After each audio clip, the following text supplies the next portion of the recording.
जी बिस्मिल्लाहिर्रहमानिर्रहीम। अस्सलाम वालेकुम स्टूडेंट्स, उम्मीद है आप सब लोग खैरियत से होंगे। मैं हूं Ahmad Farid and welcome to इल्म की दुनिया।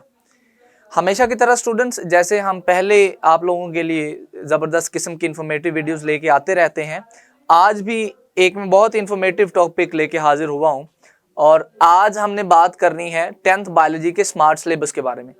जी हाँ, पंजाब टेक्स्ट बुक बोर्ड ने पिछले दिनों बायोलॉजी के स्मार्ट सिलेबस का ऐलान कर दिया हुआ है और आपको इल्म होगा कि कुछ सिलेबस जो है वो एक्सक्लूड कर दिया गया है और जो कुछ इंपॉर्टेंट टॉपिक्स थे उनको इंक्लूड किया गया है।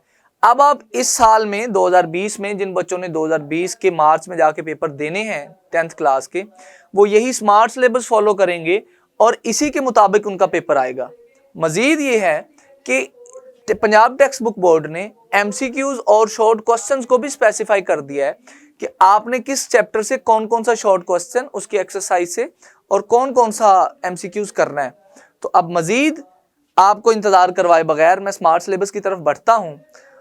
चैप्टर 10 जो है आपका गैसेस एक्सचेंज, उसमें से जो टॉपिक्स आपने करने हैं उनमें शामिल होंगे gases exchange in plants, gases exchange in humans, air passageway mechanism of breathing और डिसऑर्डर्स ऑफ रेस्पिरेटरी सिस्टम। अब डिसऑर्डर्स आपने करने हैं 3, ब्रोंकाइट्स, नमोनिया और एस्थमा, और लास्ट टॉपिक जो आप इस चैप्टर में से करेंगे वो होगा बैड इफेक्ट्स ऑफ स्मोकिंग। इस तरह से आपका लंग्स वाला टॉपिक, आपका एम्फिसीमा वाला टॉपिक और आपका लंग्स कैंसर वाला टॉपिक पहले चैप्टर से एक्सक्लूड हो जाएगा, वो आपको करने की जरूरत नहीं है। स्टूडेंट, स्मार्ट सिलेबस के बारे में एक बात हमेशा याद रखिएगा कि इस सिलेबस में आपके जो टारगेटेड लॉन्ग क्वेश्चन होंगे वो बहुत, उनकी तादाद कम हो जाएगी। यानी जो जो टॉपिक एक्सक्लूड हो गया है उसका मतलब है कि वहां से लॉन्ग क्वेश्चन नहीं आ सकता। आपके लिए अब ये बहुत अच्छा मौका है कि आप अपने इस साल की तैयारी जबरदस्त तरीके से करें और टारगेटेड अप्रोच के साथ करें। चैप्टर 11 में से इसी तरह से ही जो टॉपिक्स आपने करने होंगे उनमें शामिल होगा introduction, homeostasis in plants, removal of extra carbon dioxide and oxygen, removal of extra water, removal of metabolic waste, urinary system of human, function of kidney, structure of kidney और osmoregulatory function of kidney. इस तरह से जो topics आपने नहीं करने यानी जिनमें आपको रिलैक्सेशन मिल गई है उनमें शामिल होंगे osmotic adjustment in plants, homeostasis in humans, disorder of kidney exclude हो गया, किडनी फेलियर एक्सक्लूड हो गया जी, सारे का सारा। Same is the case with chapter 12। Chapter 12 में आपने कोऑर्डिनेशन की टाइप्स करनी है, coordinated action, human nervous system पूरे का पूरा, nerve cell, neuron, division of nervous system, brain, spinal cord, peripheral nervous system, reflex action, endocrine system, important endocrine glands और feedback mechanism. अब ये जो जो टॉपिक मैंने आपको गिनवाए हैं हमें चैप्टर 12 में से ये करने होंगे। और receptors in humans, I, air और डिसऑर्डर्स ऑफ नर्वस सिस्टम्स वाला जो हमारा टॉपिक्स हैं जितने भी, वो सारे के सारे एक्सक्लूड हो जाएंगे, उन पे हमें फोकस करने की जरूरत नहीं है। चैप्टर 13 में से हमने करना होगा human skeleton, role of skeleton, bone and cartilage, components of human skeleton, types of joints, roles of tendons and ligaments और मसल्स एंड मूवमेंट्स। इस तरह से हमारा जो डिसऑर्डर्स ऑफ स्केलेटल सिस्टम वाला आखिरी सवाल होता है चैप्टर 13 का, वो एक्सक्लूड हो जाएगा, वो हमें करने की जरूरत नहीं होगी। अगर मैं आगे बढ़ूं इसी तरतीब को लेके, तो चैप्टर 14 में से हमें करनी है reproduction, methods of asexual reproduction, binary fission, fragmentation, budding, spore formation, parthenogenesis, artificial vegetative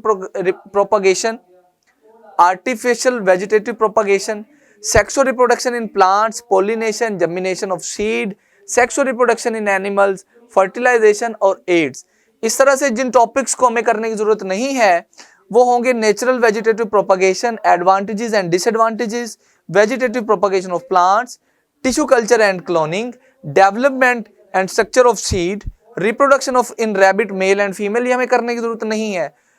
इसके साथ ही साथ fertilisation, rapid growth in human population, AIDS control programme, ये सारे टॉपिक भी हमें करने की जरूरत नहीं है। ऑलमोस्ट हमारा half a chapter of the chapter 14 वो एक्सक्लूड हो गया हुआ है, जो कि बहुत अच्छी बात है हमारी तैयारी के पर्सपेक्टिव से।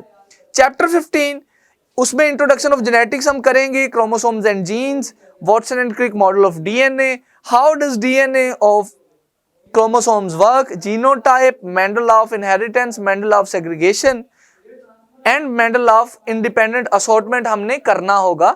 ये टॉपिक्स हमें कवर करने होंगे चैप्टर 15 को डन करने के लिए।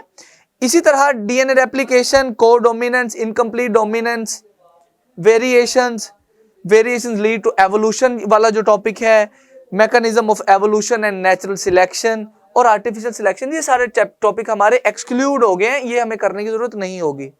मूविंग ऑन टू चैप्टर 16 में आपको बताने जा रहा हूं जो जो टॉपिक आपने करने होंगे। Levels of ecological organisation, components of ecosystem, flow of materials, ecological pyramids, interaction in ecosystem, symbiosis, conservation of nature and basic information about dengue fever हमें करना होगा। और जो टॉपिक हमें इस चैप्टर में से नहीं करने वो होंगे flow of energy, biogeochemical cycles, competition, predation, ecosystem balance and human impact, और लास्टली पोल्यूशन वाला सारा टॉपिक हमारा एक्सक्लूड हो गया है, जो कि हमारे तैयारी के पर्सपेक्टिव से बहुत अच्छी बात है। 2 चैप्टर्स मजीद रह गए हैं जो मैंने आज आपको बताने हैं। एक है चैप्टर 17। चैप्टर 17 में से हमें करना होगा इंट्रोडक्शन टू बायोलॉजी, फर्मेंटेशन पूरा topic, fermentation in biotechnology, application of fermentation, genetic engineering, basic steps in genetic engineering, achievements of genetic engineering. इसी तरह जो हमारे टॉपिक एक्सक्लूड हो जाएंगे उनमें शामिल होंगे scope and importance of biotechnology, fermenter, advantages of using fermentation, fermenters, advantages of using fermenters, objectives of genetic engineering and single cell protein. ये टॉपिक हमें करने की जरूरत नहीं होगी।